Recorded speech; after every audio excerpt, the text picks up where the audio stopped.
In every town, there are people whose stories unfold quietly, on the edges of everyday life.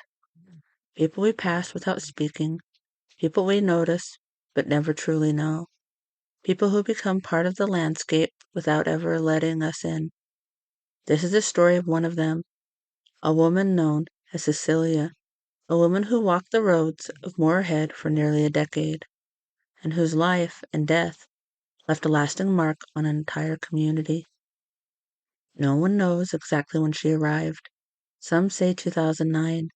Others remember seeing her as early as 2010. But everyone agrees on this. They always dressed in black. She walked the stretch of US 60, and when night fell, she slept beneath the bridge. She didn't ask for help. She didn't seek attention. She didn't explain herself. She simply existed, quietly, independently, on her own terms. Morehead is the kind of town where people notice when something or someone doesn't quite fit in the pattern.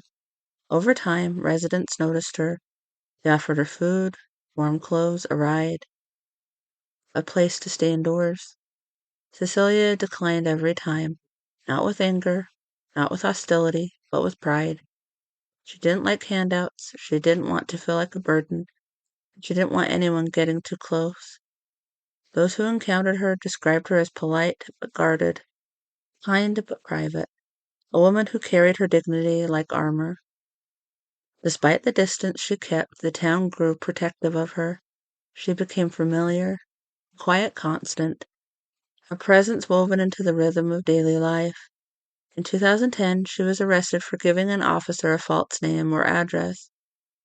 Even then, her identity remained unknown. No past emerged, no answers followed, and afterward, she returned to walking, always in black, always alone, always beneath the bridge where the day ended. On December 15, 2018, that rhythm stopped. Siscelia was found beneath the bridge, the place she had called home for nearly 10 years. She had died of natural causes. No crime, no spectacle, no mystery waiting to be solved. Just a quiet ending to a quiet life. But Morehead refused to let her disappear. They held a funeral. People who had never known her real name came to say goodbye. They brought flowers, they shared memories. They mourned a woman who had lived among them, seen but never fully known. In death, she received what she never asked for in life: recognition, care, and respect. A final act of dignity for a woman who guarded hers so fiercely. Sicilia's story reminds us that every person, even the quiet ones, the guarded ones, the ones who walk alone, carries a history, a heart, and a humanity we may never fully understand. She may have chosen solitude, but she was never invisible, and in Morehead, Kentucky, she will always be remembered as the woman in black.